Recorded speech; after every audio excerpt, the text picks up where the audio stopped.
জয় শ্রীকৃষ্ণ, জয় বাংলা।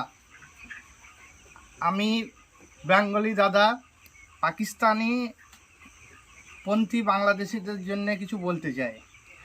পাকিস্তানের জন্যে চ্যাম্পিয়ন ট্রফিটা ছিল তো 5 দিনের, 19 তারিখ শুরু হয়েছে, 23 তারিখ পাকিস্তান বিদায় হয়েছে।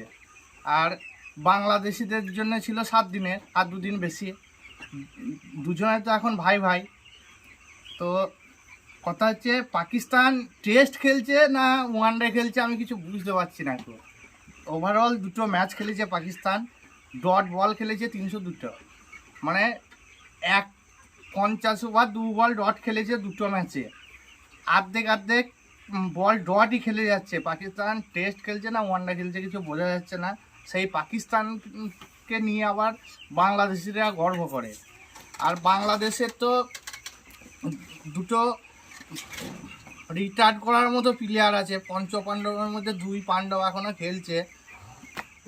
আচ্ছা, লাস্ট যেটা বাংলাদেশ নিউজিল্যান্ড ম্যাচ হলো, সেই ম্যাচ নিয়ে বাংলাদেশি কিছু মানে ক্রিকেট দর্শক আছে, তারা সব খেলার মধ্যেই খেলাতে হারলেই দেখেছি বাংলাদেশের দুজন হিন্দু প্লেয়ার আছে, সৌম্য সরকার আর লিটন দাস। তাদের ঘাড়ে সব দায়ভার চাপিয়ে দেয়। আর লাস্ট যে নিউজিল্যান্ডের সাথে ম্যাচটা হলো, তার দায়ভার কে নেবে? 2টো তো বুড়ো প্লেয়ার আছে বাংলাদেশের, মোহাম্মদুল্লাহ রিয়াদ, যে ইন্ডিয়ার সাথে খেলেনি, আর নিউজিল্যান্ডের সাথে 14 বলে 2 রান করেছে, তার স্ট্রাইক রেট হয়েছে 28। আর আছে মুশফিকুর রহিম, যে ইন্ডিয়ার সাথে করেছে 2 বলে 0, আর নিউজিল্যান্ডের সাথে করেছে 5 বলে 2। তাদেরকে এখনও ঘাড়ে নিয়ে বেড়াচ্ছে। ওদের জন্য আবার দীনেশ কার্তিক কি একটা মন্তব্য করেছে যে ওদের এবার রিটায়ার্ড হওয়া উচিত বা কিছু, তাই নিয়ে আবার বাংলাদেশি ফ্যানরা দীনেশ কার্তিককে উল্টোপাল্টা লিখে যাচ্ছে। শালা কোন মূর্খ, এত মূর্খ জাতি, কি বলবো। এই জাতিকে যারা যে স্বাধীন করলো বঙ্গবন্ধু, সেই বঙ্গবন্ধু স্ট্যাচু ভাঙছে, বঙ্গবন্ধুর বাড়ি ভাঙছে, মানে এদের থেকে মূর্খ জাতি আর নাই।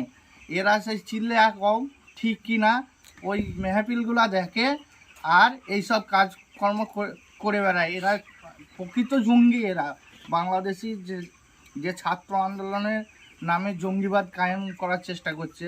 যাক, আমি এই টপিকে আমি পরে বলবো, এখন খেলা নিয়েই বলছি। তো বাংলাদেশ আর পাকিস্তান ক্রিকেটের ওভারঅল অবস্থা এক। দুটো টিমই টেস্ট খেলছে, ওয়ানডে তো খেলছে না। টেস্ট মানে ওয়ানডে টেস্ট খেলছে, T20 ওয়ানডে খেলে, ঠিক আছে। আর টেস্টে T20 খেলে, খুব তাড়াতাড়ি গুটিয়ে যায় T20-র মতো। তা 2টো টিমের অবস্থা একই রকম।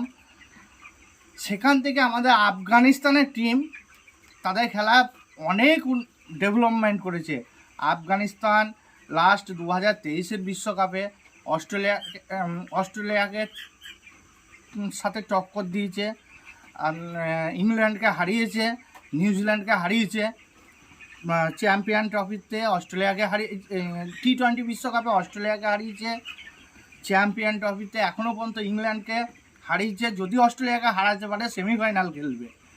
আফগানিস্তানকে দেখে কিছু শেখার চেষ্টা করো মূর্খরা, আফগানিস্তানিদেরকে দেখে কিছু শেখার চেষ্টা করো।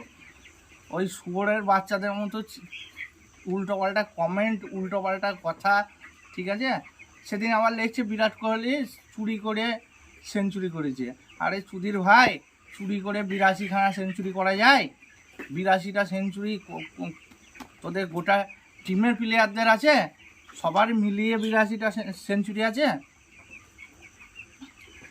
সব শেষ বলি যে আমরা 90-এর দশকের ছেলে মেয়ে, আমরা সচিন টেন্ডুলকর, সৌরভ গাঙ্গুলি, বীরেন্দ্র সেহবাগের খেলা দেখে বড় হয়েছি। সচিনের রেকর্ড তো সবসময় স্টপে, তারপরে বিরাট কোহলি রেকর্ডগুলো ভাঙতে যাচ্ছে। আশা করি আর খুব খেললে 2025-এর বিশ্বকাপ পর্যন্ত খেলবে। তো এই যে আমাদের অভ্যাস হয়ে আছে যে স্টপ ক্লাসের ব্যাটিং দেখে দেখে আবার শুভমান গিলরা এসেছে, এটা থেকেই যাবে। আর পাকিস্তান আর বাংলাদেশকে বাজিয়ে যাবে জেনারেশনের পর জেনারেশন, এটা মাথায় রেখো, ঠিক আছে। উল্টো পাল্টা কমেন্টগুলো করার আগে এগুলো মাথায় রেখো, তোমাদের অকাত মাথায় রেখো। ভারতের সাথে 13টা ম্যাচ খেলেছ আইসিসি ইভেন্টে, তার মধ্যে 12টা হেরেছ। একটা জিতে গেছো, ওটা হতেই পারে। সেদিন সে ম্যাচটাও আমরা দেখেছি, ব্যাটিং বিপর্যয়ের জন্য একটা ম্যাচ তোমরা জিতে গেছো। তাও সেই টিমে সচিন টেন্ডুলকর ছিল, সৌরভ গাঙ্গুলি ছিল, বীরেন্দ্র সেহবাগ ছিল, রাহুল দ্রাবিড় ছিল।